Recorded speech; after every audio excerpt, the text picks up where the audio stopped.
Estelle Pondy. Ici, je vous partage mon expérience, les conseils, les astuces concernant Campus France.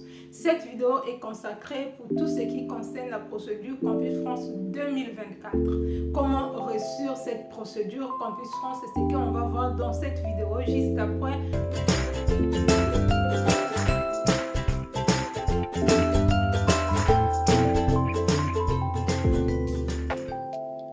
Donc, pour réussir votre procédure Campus France, d'abord, vous devez noter les dates clés de la procédure Campus France.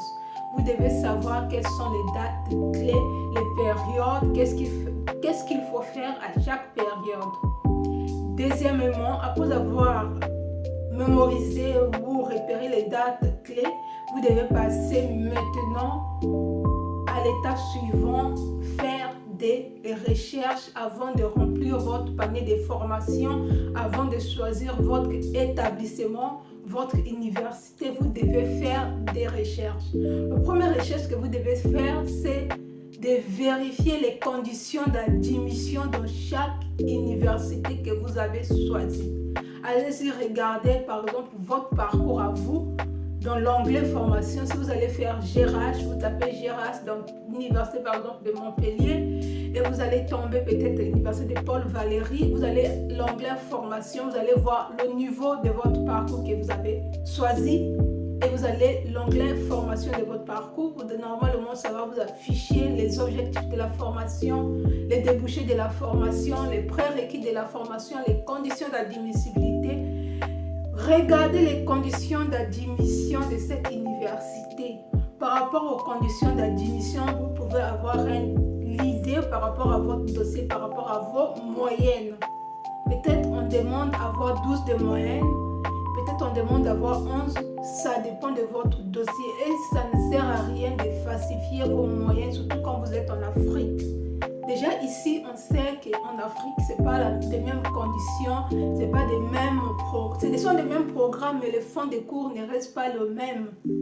Parfois, il est même préférable de prendre une personne qui a 11 de moyenne qu'une personne qui a 15 de moyenne. Parce que 15 de moyenne sous les relevés des notes, parfois, ça ne vaut pas 15 de moyenne sous le terrain. Ou bien, voilà, vous avez compris. Et quand vous allez finir de faire la vérification, vérifiez aussi les objectifs de la formation et les débouchés.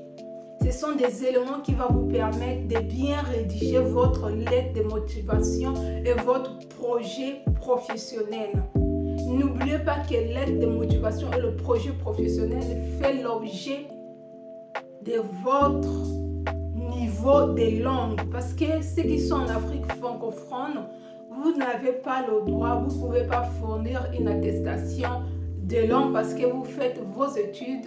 Déjà, la langue de base, c'est le français. Vous êtes enseigné par le français. Les cours sont en français. Donc, vous n'avez pas normalement de problèmes. Donc, il faut juste bien écrire la lettre de motivation et votre projet professionnel. C'est à partir de là qu'on va regarder si vous avez un bon niveau en dehors des notes, vos relevés des notes. Ceux qui font en français à l'université, même au collège, ceux qui sont en terminale ou ceux qui... Donc, peu importe votre niveau, c'est le français.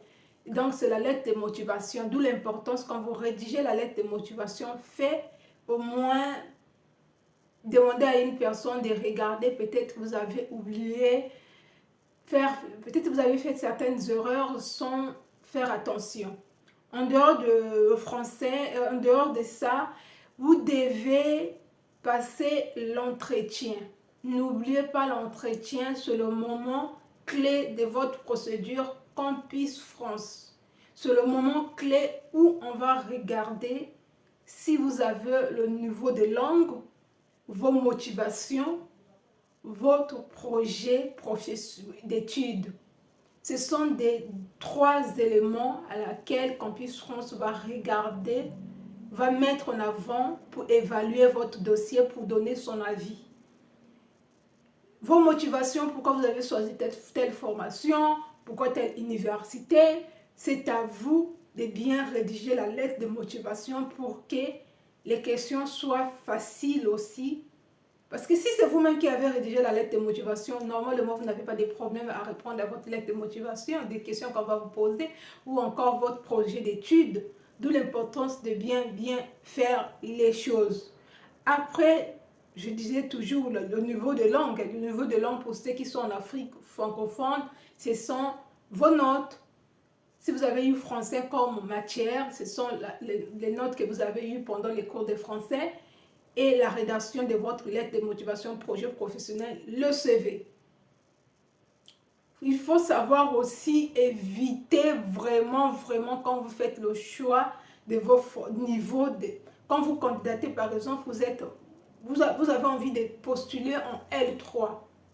Ne postulez pas en L2 et en L3 au même moment. Faites gaffe.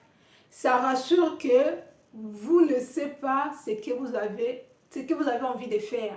Une personne qui n'a pas confiance à son dossier, à son procédure, parcours Campus France va faire cette erreur-là de postuler à la fois licence 2, licence 3. Il faut faire le choix des niveaux une bonne fois pour toutes. Si c'est licence 3, c'est licence 3. Toutes les universités que vous allez choisir, ça sera licence 3 sans faire le moins chichi, sans chercher à tricher ou à débrouiller. Éviter ça. Ça, c'est vraiment à éviter. Tout à l'heure, une personne m'a posé la question, est-ce que c'est possible? Ce n'est pas possible du tout. Ça va vous nuire. Ils vont se demander pourquoi vous avez choisi des niveaux, pourquoi. Donc, évitez surtout ça. Voilà les choses que vous devez faire pour mieux réussir votre procédure Campus France, pour éviter aussi motifs 4 et 5. N'oubliez pas que l'incohérence de la formation, si vous n'avez pas fourni assez des éléments, voilà, cet motif est tellement flou, ça vous embrouille, donc évitez ça. Faites les choses bien, même si vous êtes accompagné par des agences, essayez d'être présent par rapport à votre lettre de motivation. Essayez d'être présent au moment de la rédaction de votre lettre de motivation et des projets d'études. Ce sont des éléments clés de votre dossier qui vont vous permettre d'avoir l'acceptation dans une université au moment de la sélection. C'était tout pour aujourd'hui. Si cette vidéo t'a apporté de la valeur ajoutée, n'hésite pas de t'abonner, de liker et d'activer la cloche de notification.